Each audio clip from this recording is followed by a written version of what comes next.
بسم الله الرحمن الرحیم. نن زموږ ټاپک دی ټایم پیریډ اینڈ فریکوینسي اف سمپل پینډولم. ګوره سمپل پینډولم د ما بل ویډیو مې سٹارټ کړی او هغه لږ بلر ولا هغې د وجې مې بیا په نمۍ کې پرېښود، واپس مې دا سٹارټ کړو. ښه، ټایم پیریډ اینڈ فریکوینسي اف سمپل پینډولم. تېر لیکچر کې موږ ټایم پیریډ موږ سمپل پینډولم وپېژاندو. اوس د هغې نه پس به د هغې ټایم پیریډ او فریکوینسي معلومو چې دا څه برابر دي. ښه، په اوله کې موږ دا پېژنو چې A is W proportional to minus X و دا خو زموږ سره د سمپل هارمونیک کنډیشن دی او دا موږ په سمپل پینډولم کې پروف کړه. ښه، اوس پروپورشنالټي ساين چې ختمو نو کانسټنټ به لګو نو A is equal to minus کانسټنټ او انټو X او کانسټنټ په دې کیس کې زموږ څه برابر دی؟ کانسټنټ برابر دی د 4 پای سکویر ډیوایډ بای ټي سکویر برابر دی. صحیح شو. دا چې دې برابر شو نو زموږ سره ایکویشن څه شو؟ ګورئ دا به د ایکویشن زموږ سره برابر شو چې A is equal to minus 4 پای سکویر ډیوایډ بای ټي سکویر انټو X. دا زموږ څه شو؟ یو ایکویشن شو. صحیح شو. ښه، بل دا په سمپل پینډولو کې موږ دا هم پروف کړو چې A is equal to minus G by L وکنه. بیا چې موږ کانسټنټ دا جي ایل چې نه دی زموږ سره کانسټنټ به دا هم ترې ویسته نو زموږ سره A is directly proportional to minus X راغی. ښه، دا هم موږ په سمپل پینډولم کې معلوم کړو چې دا جي او ایل زموږ سره څه دي؟ کانسټنټ دي. ښه، دا اوس چې نه دی زموږ سره دا دواړه کمپیر به کې کمپیر 1 and 2 دواړه ایکویشن چې شي دا به کمپیر کړي. چې کمپیر یې کړي نو ګور داسې ګورئ ماینس جي بای ایل انټو ایکس از اکول ټو ماینس 4 پای سکویر ډیوایډ بای ټي سکویر. ښه، دې خوا ماینس دی دا به دې ماینس څخه ختم شي نو زموږ سره پاتې څه شو زموږ سره دې خوا ګورئ زموږ سره څه پاتې شو جي بای ایل. ښه، او دلته هم یو ایکس دی، ګوره دلته یو ایکس دی نو دا ایکس او دا ایکس ختم شو. جی بای ایل از ایکول ټو 4 پای سکویر ډیوایډ بای ټي سکویر. صحیح شو. دا پاتې شو. اوس به ټي دې ځای ته راوړو. چې ټي دې ځای ته راوړو دا به څه شي؟ دا دې خوا لاندې ګورئ چې ټي سکویر جی بای ایل زموږ سره 4 پای سکویر شو. دا زموږ سره 4 پای سکویر شو نو اوس به دا جی ایل دې خوا واړو. چې دې خوا یې اړو نو ایل به بره ځي او جي به لاندې ځي نو ټي سکویر په خپل ځای ولګوه. دا به څه شي 4 پای سکویر او دا به شي ایل بای جی. دا زموږ څه شو؟ ایکویشن 3 شو.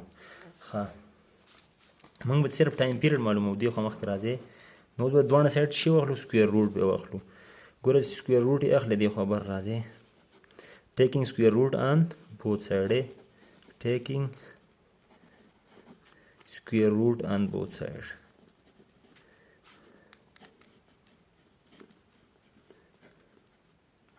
both sides. ها چې ګورئ دې خوا ټي سکویر په دې انډر روټ واخلئ او هلته به شي 4 پای سکویر ایل بای جي په دې به هم واخلئ. موږ ته پته چې دا سکویر به دې څخه ختم شي. ښه، نو دلته به څه شي راشي؟ ټي به راشي او دا پور چې انډر روټ نه وباسي 2 به شي او پای سکویر هم چې انډر روټ نه وباسي نو پای به شي او انډر روټ ایل بای جي به شي. نو ایل بای جي دا زموږ څه شي شو؟ ټایم پیریډ. ټي از ایکول ټو 2 پای انډر روټ ایل بای جي چې نه دی دا زموږ څه دی؟ دا ایکویشن 4. دا زموږ څه شی ټایم پیریډ. دا ټایم پیریډ لپاره دی. سمپل پینډولم ټایم پیریډ به موږ په دې طریقه معلومو. صحیح شو که نه؟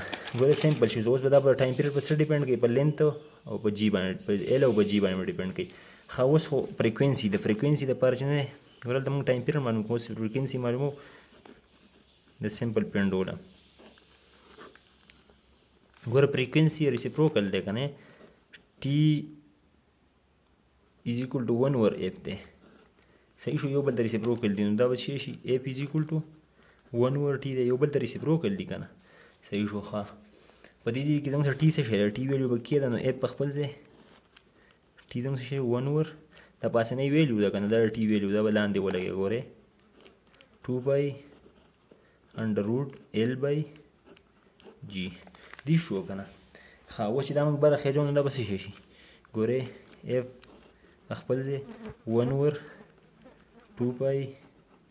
ښه، دا چې بره خېجئ نو بیا به الټه شي که نه؟ چې الټه کېږي څنګه به الټه شي؟ جي به بره وخېجي او ایل به لاندې راکوشي انډر دی روټ. دا زموږ سره چې کوم ایکویشن دی دا دواړه یاد کړئ. یو د ټایم پیریډ دی بل د فریکوینسي دی. صحیح شو. او دا دې ته موږ شي which is the frequency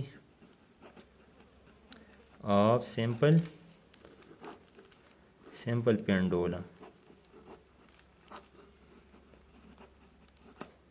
صحیح شو. دا و زموږ نننی لیکچر چې ډېر سمپل و. په دې کې زموږ څه شی فایند له یو هم پکې ټایم پیریډ هم راویستو چې هغه زموږ ټي از ایکول ټو 2π/L/u او بل زموږ څه شی فایند کو فریکوینسي چې هغه زموږ سره ټي از ایکول ټو 1/2π/G/L. په دې باندې ډېر نومیریکل ډېر اگزامپل پی نو د دې د وجې دا صحیح یاد کړئ. انشاءالله په نیکسټ لیکچر کې ملاقات کوو.